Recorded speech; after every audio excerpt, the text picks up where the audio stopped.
یعنی کہ جمہوری طریقے سے، یعنی کہ جیسے امریکہ کہتا ہے جمہوری طریقے سے وہاں کے پوری اکثریت کے ساتھ وہاں ممبر پارلیمنٹ مسلمان جیت کر آئے، اور اس کے اندر 210 ممبر پارلیمنٹ ایسے تھے جو قرآن کے حافظ تھے، جو قرآن کے حافظ تھے، اور ان میں سے جو 200 ممبر پارلیمنٹ ایسے تھے جن کو حدیثیں منہ زبانی یاد کی کئی ہزار، سمجھے نہیں؟ اور وہ جو وہاں کا صدر تھا وہ متقی اور پرہیزگار تھا، لیکن کیونکہ امریکہ کو پسند نہیں آیا کہ یہ رستے کھول دے گا آپس میں، مسلمانوں کے آپس میں کاروبار شروع ہو جائے، لیبیا اور فلسطین کی سب دروازے انہوں نے کھول دیے تھے کہ آؤ جو مرضی جاؤ کاروبار کر کے جاؤ، لیکن ان کو برداشت نہیں ہوا، آخر اس کو وہاں سے مروایا اور اس کو ختم کر دیا۔ مقصد کہنے کا یہ ہے کہ وہ مقصد یہ ہے کہ اپنی وجود کی لڑائی لڑ رہے ہیں، آج بھی لڑ رہے ہیں، وہ آج بھی لڑ رہے ہیں، اور ہمارے پاس تو یہاں کچھ بھی نہیں ہے، ہمارے پاس تو کچھ بھی نہیں ہے۔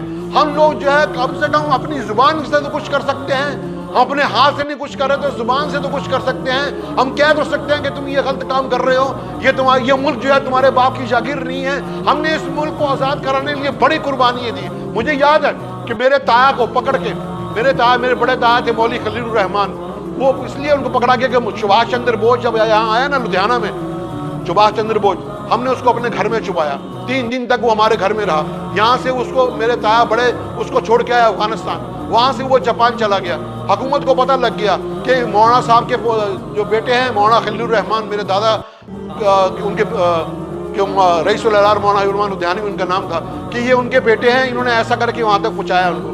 تو شادی ہوئی تھی، شادی صرف صبح کو نکاح ہوا تھا، تھوڑی دیر کے بعد پولیس آ گئی، پکڑ کے لے گئی۔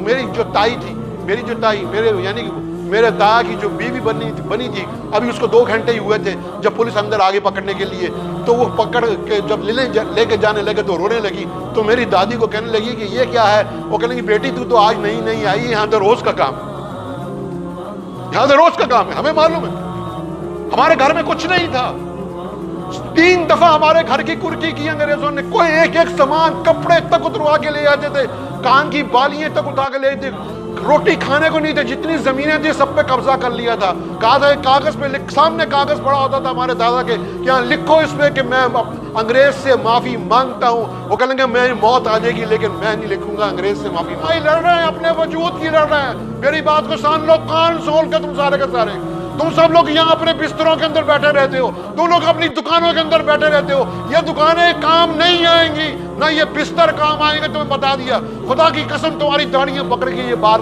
کھینچیں گے تمہاری، اس سے تم کو یاد آئے گا کہ ہاں کوئی ایک آدمی تھا جو مسجد کے اندر کہتا تھا ہمیں، لیکن ہم نے اس کے اوپر عمل نہیں کیا۔ اب بھی وقت ہے کہ جاگ جاؤ۔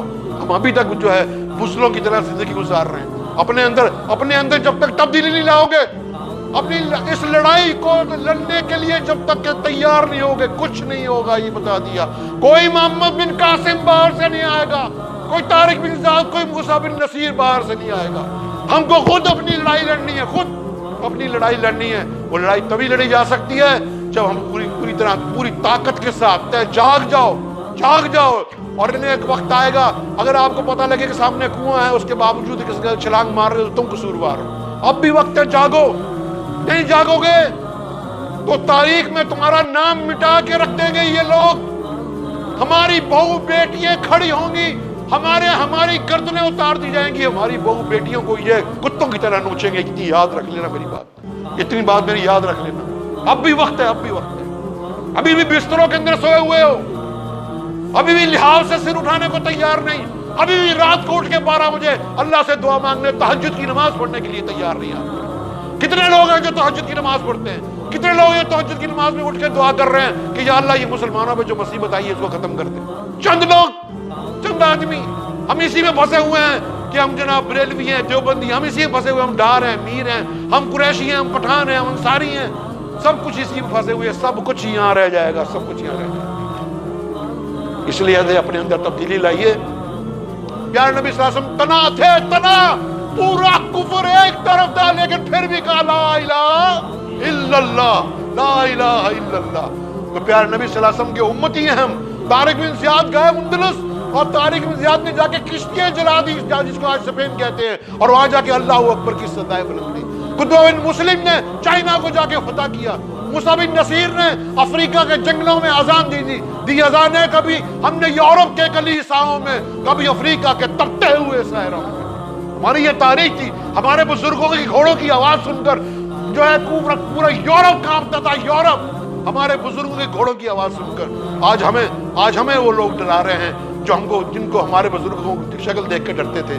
آج بھی وقت ہے, آج بھی اپنے اندر جذبہ حریت پیدا کر دو. وہ میرٹھ کے اندر تھے, کیا نام, ایک شاعر تھے بہت بڑے, حفیظ صاحب, انہوں نے کہا تھا لے کے نام خدا جان پر کھیل جا, بزدلوں میں نہ جا مشوروں کے لیے. پگڑیوں کی اب ہمیں ضرورت نہیں, کفن چاہتے ہیں ہم سروں کے لیے. اپنا جب تک اپنا سب کچھ, اپنا مال, اپنا پیسہ, اپنی جان, اپنے وجود کو بچانے کے لیے, وجود کا مطلب اسلام کو بچانے کے لیے اس ملک کے اندر ہم نے بڑی قربانیاں دی ہیں.